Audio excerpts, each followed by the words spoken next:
अस्सलाम वालेकुम students, welcome back to my YouTube channel beyond Newton. आज के लेक्चर में हम 11th class physics chapter number 1 that is measurements, उसका third topic international system of unit start करने लगे हैं। टॉपिक स्टार्ट करने से पहले इसकी हिस्ट्री डिस्कस कर लेते हैं। इंटरनेशनल सिस्टम ऑफ यूनिट्स 1960 में डेवलप किया गया। असल में इस 1960 से पहले जब साइंटिफिक कम्युनिटी आपस में किसी भी टॉपिक पर कन्वर्सेशन करती थी या किसी भी टॉपिक पर अपनी इंफॉर्मेशन को एक्सचेंज करती थी तो उसमें बहुत सारी मुश्किलात का उन्हें सामना करना पड़ता था। फॉर एग्जांपल, अगर हमारे पाकिस्तान में कोई मैथ्स की बात कर रहा है साइंटिस्ट, स्पेशली फिजिसिस्ट, और वो किलोग्राम में बात कर रहे हैं, और दूसरी तरफ एक ब्रिटिश साइंटिस्ट है जिसके साथ उसने कोलैबोरेशन करनी है, और ब्रिटिश साइंटिस्ट को मैथ्स का यूनिट पता है पाउंड्स, तो अब वो मैथ्स को पाउंड्स में ले रहा है, पाकिस्तान का साइंटिस्ट मैथ्स को किलोग्राम में ले रहा है। इस तरह आपस में इंफॉर्मेशन में क्लैश आ जाता था या फिर ठीक तरीके से इंफॉर्मेशन आगे कन्वे नहीं हो सकती थी, जिसकी वजह से रिसर्च में और आगे सारी में एक्सपेरिमेंट्स में मसला होता था। इसलिए एक इंटरनेशनल कम्युनिटी ने सोचा कि हम इस तरह का कोई इंटरनेशनल सिस्टम लाएं जो हर जगह पर सेम हो, यानी कि इस तरह का एक स्टैंडर्ड्स का सेट डिफाइंड कर दें, एक स्टैंडर्ड्स का सेट फिक्स कर दें जो हर किसी के लिए एक ही हो। यानी मैथ्स का एक ऐसा यूनिट लाएं जो पाकिस्तान वाले साइंटिस्ट के लिए भी वही हो और ब्रिटिश साइंटिस्ट के लिए भी वही हो, ताकि आपस में ये जो कोलैबोरेशन का क्लैप्स आ रहा है या फिर कोलैबोरेशन में गैप आ रहा है वो नहीं आना चाहिए। इसलिए 1960 में system international of unit introduce कराया गया, जिसके अंदर 7 बेस यूनिट्स हैं और ड्राइव्ड यूनिट्स हैं, 7 सप्लीमेंट्री यूनिट्स हैं। ये 3 बेसिक इसकी टाइप्स हैं, उनको इंट्रोड्यूस कराया गया और ये इंटरनेशनली सबके लिए एक ही थे। अच्छा, अब इनको डिस्कस करने से पहले हम देख लेते हैं कि यूनिट्स क्या होते हैं और सिस्टम इंटरनेशनल यूनिट्स क्या होते हैं। यहाँ पे मैंने फर्स्ट क्वेश्चन लिखा है, what is unit? A standard measure of a quantity is called unit. अब किसी भी फिजिकल क्वांटिटी को मेजर करने के लिए हम एक स्टैंडर्ड लेते हैं, उसके साथ क्वांटिटी को कंपेयर करते हैं, और इस कंपेयर करने के बाद हमें उसकी वैल्यू पता चल जाती है उस फिजिकल क्वांटिटी की। वो जो स्टैंडर्ड है हमारे पास, वो स्टैंडर्ड उस क्वांटिटी का यूनिट है। फॉर एग्जांपल, अगर हम मैथ्स को मेजर करना चाह रहे हैं तो हम किसी ना किसी चीज़ के साथ उसे कंपेयर करेंगे और उसके बाद उसकी क्वांटिटी निकाल लेंगे। अब अगर इसके एग्जाम्पल लें हम, अगर हम बाजार से एप्पल लेने जाते हैं तो शॉपकीपर से हम बोलते हैं 1 kg एप्पल दे दें। अब शॉपकीपर एक तरफ एप्पल डालेगा और दूसरी तरफ उसने एक आयरन का वेट रखा होता है। अब फॉर एग्जाम्पल, अगर हमने 1 kg लेने हैं तो उसने 1 kg वाला आयरन वेट रखा होता है जो कि दूसरी साइड पे रखता है और एक साइड पे एप्पल रखता है। उन दोनों को कंपेयर करते हैं और जब वो बराबर हो जाते हैं तो उसके बाद हमें वो दे देता है। अब ये उसका यूनिट है, केजी जो उसने वो आयरन का वेट रखा हुआ है वो यूनिट है एप्पल को मेजर करने का या फिर मैथ्स को मेजर करने का एक यूनिट था। तो जैसे मैंने आपको बताया कि हम जिस भी फिजिकल क्वांटिटी को मेजर करना चाहते हैं उसके लिए एक स्टैंडर्ड फिक्स करते हैं, यानी कि वो आयरन का वेट, उसके बाद उसके साथ कंपेयर करते हैं और हमें उस फिजिकल क्वांटिटी की वैल्यू पता चल जाती है। तो ये हमारे पास यूनिट की जो डेफिनेशन है उसे अगेन मैं रिपीट कर देती हूँ। A standard measure of a quantity is called unit. Standard major यानी कि किसी स्टैंडर्ड को लेकर जो मेजरमेंट की जाती है क्वांटिटी की, उसे हम यूनिट कहते हैं। इसके बाद ऐसा यूनिट की डेफिनेशन को देखते हैं। A set of definitions and standards to describe physical quantities are called SI units। यानी कि एक स्टैंडर्ड्स का ऐसा सेट जो 1960 में साइंटिफिक कम्युनिटी ने बना दिया था ताकि हम इंटरनेशनली चीज़ों को मेजर कर सकें ट्रेडिंग में, और हमारी जो इंफॉर्मेशन एक्सचेंज है उसमें प्रॉब्लम ना आए। तो वो जो एक सेट था डेफिनेशन का या फिर स्टैंडर्ड्स का एक जो पूरा सेट था उसको हम सिस्टम इंटरनेशनल यूनिट का नाम देते हैं। इसके बाद हम types of system international unit देख लेते हैं, जिसमें 3 टाइप्स हैं, बेस यूनिट्स, ड्राइव्ड यूनिट्स और सप्लीमेंट्री यूनिट्स। अब बेस यूनिट्स और ड्राइव यूनिट्स जो हैं ये आप लोगों ने पहले भी थोड़ी बहुत आपको हाउ नाउ होगी। बेस क्वांटिटीज़ हमने पढ़ी थी और ड्राइव्ड क्वांटिटीज़। तो ये नाम से ही पता चल रहा है कि वो यूनिट्स जो बेस क्वांटिटी को मेजर करने के लिए यूज़ होते हैं वो बेस यूनिट्स होंगे, जो ड्राइव क्वांटिटी को मेजर करने के लिए यूज़ होते हैं वो ड्राइव्ड यूनिट होंगे, और जो सप्लीमेंट्री यूनिट्स है ना, अब ये थोड़ा सा डिफरेंट टॉपिक है, इसको आगे जाके डिस्कस करेंगे तो इंशाल्लाह आप लोग को समझ आ जाएगा कि सप्लीमेंट्री यूनिट्स क्या होते हैं। सबसे पहले देखते हैं base unit. The units associated with base quantities like length, mass, time etcetera are called base unit. इससे पहले लास्ट लेक्चर में हम लोगों ने जो फिजिकल क्वांटिटीज डिस्कस की थी उनमें बेस क्वांटिटीज और ड्राइव्ड क्वांटिटीज डिस्कस की थी। जो बेस क्वांटिटीज थी वो 7 बेस क्वांटिटीज हमने डिस्कस की थी।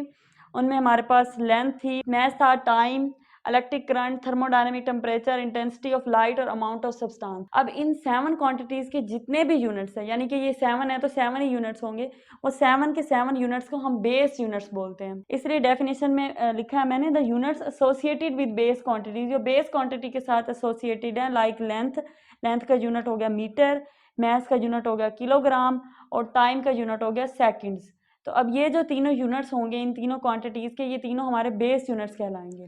बेस यूनिट की हमारे पास एग्जांपल्स हैं लेंथ, मास, टाइम, ये हमारे पास बेस क्वांटिटीज़ हैं। इनके यूनिट्स जो हैं वो मीटर, किलोग्राम और सेकंड्स हैं। आगे इनकी सैम्बल दी हुई हैं, स्मॉल एम है, ये स्मॉल केजी और स्मॉल एस है। तो ये स्मॉल बताने का मकसद ये है कि जब भी हम यूनिट को उसकी सैम्बल के तौर पे लिख रहे होते हैं तो हमें उसको स्मॉल लेटर्स के अंदर लिखना होता है, और अगर किसी साइंटिस्ट का नेम हो तो फिर हमें उस वर्ड को कैपिटल लेटर में लिखना होता है। और अगर फॉर एग्जाम्पल जैसे फोर्स का यूनिट न्यूटन है, अब न्यूटन साइंटिस्ट का नेम है, अगर हम उसको सैम्बल के तौर पे लिखेंगे तो हमें कैपिटल एन लिखना है, स्मॉल एन नहीं लिखना। लेकिन अगर उसे हम यूनिट के अंदर मेंशन कर रहे हैं तब हम उसको स्मॉल एन से ही मेंशन करेंगे, चाहे वो किसी साइंटिस्ट का नेम ही क्यों ना हो। तो ये बात याद रखनी है कि ये सैम्बल जो हैं वो वैसे तो स्मॉल लेटर्स में आते हैं, अगर किसी साइंटिस्ट का नेम हो तो फिर हम उसे कैपिटल लेटर के अंदर लिखते हैं। ड्राइव्ड यूनिट्स, जैसे हमने लास्ट लेक्चर में ड्राइव क्वांटिटीज पढ़ा था, हम लोग बेस क्वांटिटीज को आपस में जोड़ के उनको मल्टीप्लाई डिवाइड करके उनसे ड्राइव क्वांटिटीज को ड्राइव कर देते हैं, यानी ऐसी क्वांटिटीज जिनको हम बेस के अंदर से ड्राइव करें उन्हें हम ड्राइव क्वांटिटीज बोलते हैं। उसी तरह उन ड्राइव क्वांटिटीज के जो यूनिट्स हैं उनको हम ड्राइव्ड यूनिट्स बोलते हैं। अब वो ड्राइव्ड इसलिए बोलते हैं क्योंकि हम उन यूनिट्स को भी बेस यूनिट से ड्राइव करते हैं, बिल्कुल वैसे ही जैसे हम ड्राइव क्वांटिटीज को बेस क्वांटिटी से ड्राइव करते हैं।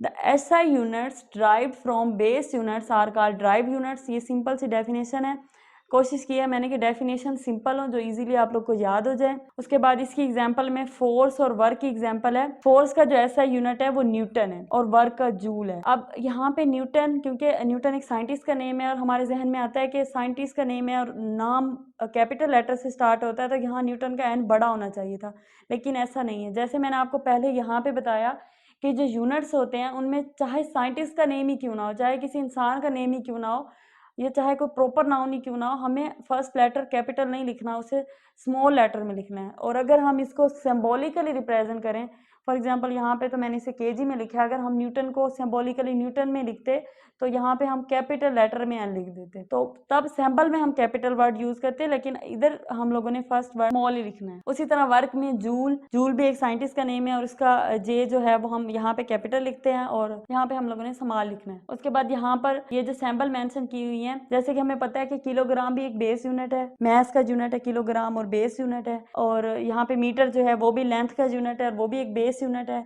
और जो सेकंड्स हैं वो टाइम का यूनिट है, वो भी एक बेस यूनिट है। यानी कि इन दोनों यूनिट्स में जितनी भी यूनिट्स को मिलकर ये यूनिट दोनों बने हैं, इनमें बेस यूनिट्स यूज हुए हैं। किलोग्राम भी बेस है, मास भी बेस है, सेकंड भी बेस है। तो किलोग्राम मीटर पर स्क्वायर सेकंड और किलोग्राम स्क्वायर मीटर पर स्क्वायर सेकंड। तो ये है हमारे पास वर्क का यूनिट। थर्ड टाइप है हमारे पास सप्लीमेंट्री यूनिट्स। अब सप्लीमेंट्री यूनिट्स ऐसे यूनिट थे जिन्हें ना साइंटिफिक कमेटी ने बेस यूनिट्स में डाला ना ही ड्राइव्ड यूनिट्स में डाला, यानी कि कुछ इस तरह के यूनिट्स थे जो ना बेस यूनिट्स में फिट आ रहे थे ना ही ड्राइव्ड यूनिट्स में फिट आ रहे थे, उन्हें फिर अलग से तीसरी टाइप बना दिया गया, सप्लीमेंट्री यूनिट्स। अब सप्लीमेंट्री यूनिट की डेफिनेशन मैं पहले रीड कर देती हूँ। Purely geometric quantities which are not contained in SI base units nor in derived units are called supplementary units. यानी कि ऐसे यूनिट्स जो ना ही SI बेस यूनिट्स के अंदर थे ना ही ड्राइव्ड यूनिट के अंदर थे, उन्हें हम सप्लीमेंट्री यूनिट्स कहते हैं। अब उनमें दो यूनिट्स हैं हमारे पास, रेडियन और स्टीरेडियन। अब जो हमारे पास रेडियन और स्टीरेडियन है, ये दोनों यूनिट्स हैं, इनकी जो क्वांटिटीज हैं वो एक रेडियन की क्वांटिटी है प्लेन एंगल और स्टीरेडियन की क्वांटिटी है सॉलिड एंगल। तो इसमें यहाँ पे बच्चे कंफ्यूज होते हैं कि जो यहाँ पर रेडियन और स्टीरेडियन दिए गए शायद वो क्वांटिटीज हैं या फिर शायद वो यूनिट्स हैं। एक्चुअली ये जो रेडियन और स्टीरेडियन है ये दोनों यूनिट्स हैं और इनकी क्वांटिटीज जो है वो रेडियन के लिए प्लेन एंगल है हमारे पास और स्टीरेडियन के लिए सॉलिड एंगल है।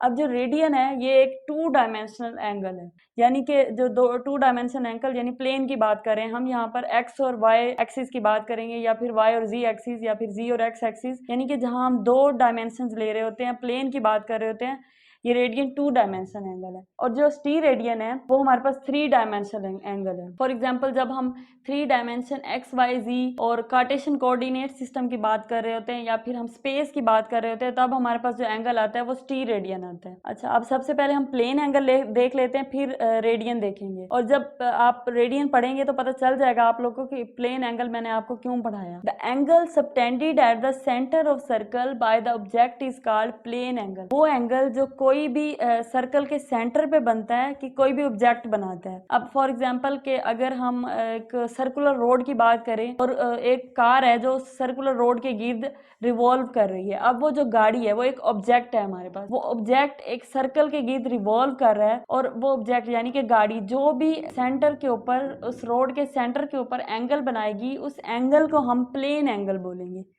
फॉर एग्जाम्पल जैसे ये डायग्राम है, अब आप डायग्राम में देखिए यहाँ पर एक सेंटर है सर्कल का, ये एक सर्कल है, यहाँ पर सेंटर है O, और अब सपोज कर लें कि यहाँ पर एक गाड़ी रिवॉल्व कर रही है। अब जो गाड़ी रिवॉल्व कर रही है, इस गाड़ी की रिवोल्यूशन की वजह से जो एंगल बनेगा सेंटर पे, उस एंगल को हम बोलेंगे प्लेन एंगल। अब रेडियन को देखते हैं, रेडियन की डेफिनेशन पहले रीड करते हैं, उसके बाद आपको समझ आएगा कि इसमें प्लेन एंगल का कंसेप्ट हमने क्यों डिस्कस किया। पहले रेडियन पढ़ने से पहले प्लेन एंगल पढ़ना क्यों जरूरी। Radian, if the length of radius becomes equal to the length of arc, then the angle subtended at the center of circle is called radian। अगर लेंथ ऑफ रेडियस यानी कि जो भी हमारा सर्कल है, अब सर्कल के अंदर कोई ना कोई रेडियस होता है, जैसे ये सर्कल है हमारे पास, तो सर्कल रेडियस किसको बोलते हैं? रेडियस होता है सेंटर से किसी भी एंड पॉइंट तक, सर्कल के किसी भी ऐसे पॉइंट जो बाउंड्री पे पॉइंट्स हैं उन तक का डिस्टेंस जो है वो रेडियस है। तो अब यहाँ पर डेफिनेशन में मैंने लिखा है if the length of radius, radius की जो लेंथ है यानी कि ये जो लेंथ है रेडियस की, या फिर ये लेंथ है, या फिर डिफरेंट रेडियस बनाए जा सकते हैं, किसी भी पॉइंट पे हम रेडियस को ड्रॉ कर सकते हैं। तो रेडियस की जो लेंथ है becomes equal to the length of arc, अगर आर्क की लेंथ के बराबर हो, यानी कि जैसे मैंने आपको पहले एग्जांपल दी कि गाड़ी एक सर्कुलर रोड के अराउंड रिवॉल्व कर रही है, उसके गिर्द रिवॉल्व कर रही है। अगर गाड़ी रिवॉल्व करती है, यहाँ से स्टार्ट करती है रिवॉल्व करना और यहाँ पे जाके स्टॉप हो जाती है, तो ये जो उसने आर्क की शेप में या फिर सर्कुलर शेप में, कर्व्ड शेप में डिस्टेंस कवर किया है, वो डिस्टेंस की जो लेंथ है वो, और जो सेंटर से रेडियस का डिस्टेंस है यानी कि ये, अगर ये इक्वल होते हैं, then the angle subtended at the centre of circle, इस सर्कल के सेंटर पे जो एंगल बनेगा इज कॉल्ड रेडियन, तब हम उस एंगल को बोलेंगे रेडियन। अब मैं अगेन एक दफ़ा रिपीट कर लेती हूँ, गौर से सुनिएगा कि अगर एक हमारे पास सर्कल है और उसका कोई भी रेडियस है, रेडियस हम कहीं पे भी ड्रॉ कर सकते हैं, और रेडियस बोलते हैं सेंटर से एंड पॉइंट तक के डिस्टेंस को। अब ये जो सेंटर से एक एंड पॉइंट तक यहाँ पे मैंने रेडियस ड्रॉ किया हुआ है, यहाँ पे भी ड्रॉ किया हुआ है, ये जो रेडियस है अगर इसकी लेंथ आर्क की लेंथ के, ये जो आर्क है उसकी लेंथ के बराबर हो, तब जो एंगल बनता है सर्कल के सेंटर पे उसको हम 1 रेडियन बोलते हैं। अब यहाँ पे आर मैंने इसलिए लिखा क्योंकि ये जो रेडियस की लेंथ है, ये और आर्क की लेंथ दोनों इक्वल हैं, इसलिए ये भी रेडियस के बराबर है और इसे हम आर का नाम दे। तो मैं डेफिनेशन अगेन रिपीट करती हूँ, if the length of radius become equal to the length of arc, then angle subtended at the centre of circle is called radian. इसके बाद स्टीर रेडियन को डिस्कस करेंगे, लेकिन उसको डिस्कस करने से पहले एक दफ़ा सॉलिड एंगल को डिस्कस कर लेते हैं। जिस तरह रेडियन में प्लेन एंगल का कंसेप्ट होना ज़रूरी है, इसी तरह स्टीर रेडियन में सॉलिड एंगल का कंसेप्ट पहले से होना बहुत ज़रूरी है। अब सॉलिड एंगल की जो डेफिनेशन है वो मैं रीड कर देती हूँ। The angle subtended at the centre of sphere bye the surface of sphere is called solid angle. अब एक तो यहाँ नोट करने वाली चीज़ ये है कि यहाँ पर स्फीयर का वर्ड आया है। जैसे मैंने आपको पहले ही बताया कि जो रेडियन है वो 2 डायमेंशनल एंगल है और जो सॉलिड है वो 3 डायमेंशनल एंगल है, तो स्टी रेडियन। तो इसलिए 2 डायमेंशनल एंगल के लिए हम सर्कल यूज़ करते हैं, सर्कल की एग्जांपल लेते हैं, सर्कल का वर्ड यूज़ करते हैं, और सॉलिड एंगल को समझने के लिए हम स्फीयर की एग्जांपल या स्फीयर का वर्ड यूज़ करते हैं। तो अगेन डेफिनेशन रिपीट कर देती हूँ, the angle subtended at the centre of sphere bye the surface of sphere is called solid angle, यानी कि वो एंगल जो स्फीयर के सेंटर पे बनता है, जिस तरह वहाँ पे सर्कल के सेंटर में एंगल बनता था बाय द ऑब्जेक्ट, लेकिन यहाँ पे है bye the surface of sphere, यानी कि उसकी सरफेस खुद ही एंगल बनाती है अपने सेंटर के ऊपर। अब वो कैसे बनाती है उसको इस डायग्राम से समझते हैं। यहाँ पर हमारे पास एक सर्कल है, उसका सेंटर है O और इसका रेडियस यहाँ पे R और ये भी रेडियस है। अब यहाँ 2 रेडियस लिए हैं और एक आपको त्रिकोण की शक्ल नजर आ रही होगी। अब ये जो डायग्राम है ये इस तरह से बनाई गई है कि रेडियस जो है ना सर्कल का, वो 2 सर्कल के रेडियस ले लिए हैं और रेडियस के स्क्वायर यानी रेडियस के स्क्वायर के बराबर हमने एक इस स्फीयर की सरफेस के ऊपर एरिया सिलेक्ट करना है। जैसे कि मैंने यहाँ पर रेडियस के स्क्वायर के बराबर सरफेस के ऊपर एरिया सिलेक्ट किया और इस एरिया को अंदर से निकाल लेना है। अब जैसे इसकी एग्जांपल ऐसे है, जैसे हम बाजार से वाटरमेलन लेते हैं तो उसको चेक करने के लिए कि वो मीठा है कि नहीं, उसको कट लगा के देता है हमें शॉपकीपर, तो वो कट इस तरह से लगा के देता है कि कुछ वो इस तरह की शेप बना रहा होता है। उसी तरह से उसी टाइप का कट लगाना है हमने स्फेयर के अंदर, लेकिन उस कट के लिए हमारे पास एरिया फिक्स्ड है। वो जो एरिया है वो रेडियस के स्केयर के बराबर होना चाहिए। यानी फॉर एग्जांपल अगर हमारे सर्कल का स्केयर रेडियस जो है वो 3 सेंटीमीटर है, तो उसका स्केयर क्या होगा, 3 3 9, यानी कि 9 सेंटीमीटर का एरिया हमने सेलेक्ट करना है सरफेस के ऊपर। 9 सेंटीमीटर का एरिया सेलेक्ट करके उसे कट लगाना है। उसे कट लगाएंगे तो वो अंदर से इस तरह की शेप बना देगा। और ये जो शेप यूं बन रही है, यहाँ पे वो कोई ना कोई एंगल बना रही होगी सेंटर के ऊपर। वो जो एंगल है उस एंगल को हम कहते हैं स्टीरेडियन। और ये एंगल एक सॉलिड एंगल होता है, क्योंकि यहाँ पर हम स्फेयर की बात कर रहे हैं। अब स्टीरेडियन की डेफिनेशन मैं रीड कर देती हूँ। The solid angle subtended at the centre of sphere by the surface of sphere is called steradian. ऐसा सॉलिड एंगल जिसमें हमारा सेंटर पर एंगल बनता है bye the surface of sphere. Same वही डेफिनेशन है, बस उस एंगल को हम स्टीरेडियन बोलते हैं। और यहाँ पर मैंने मेंशन किया R square is equal to area which we select, यानी कि हमारा जो एरिया है वो रेडियस के स्केयर के बराबर होना है। अब एक दफ़ा मैं फिर अगेन रिपीट कर देती हूँ। हमारे पास एक सर्कल है, उसका सेंटर है ओ।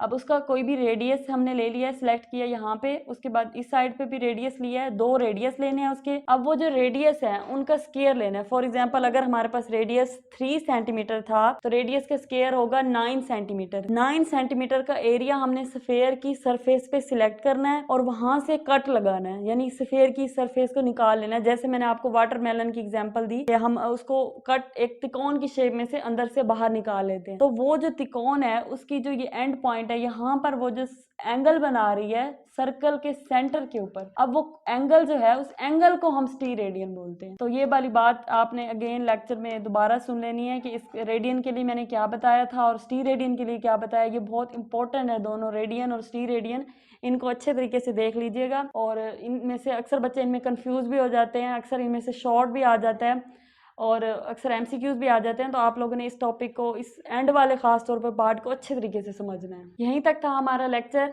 अगर आपको लेक्चर समझ आता है तो उस वीडियो को लाइक किया करें, चैनल को सब्सक्राइब करें, आगे शेयर किया करें। और अगर इसमें कोई कन्फ्यूजन है, कहीं पे कोई पॉइंट रह गया है, कोई पॉइंट समझ नहीं आया, तो उसे कमेंट सेक्शन में ज़रूर लिख के बताया करें, ताकि हम इस पर अगेन डिस्कशन कर लें या फिर अगेन वीडियो बना लें। Thank you so much.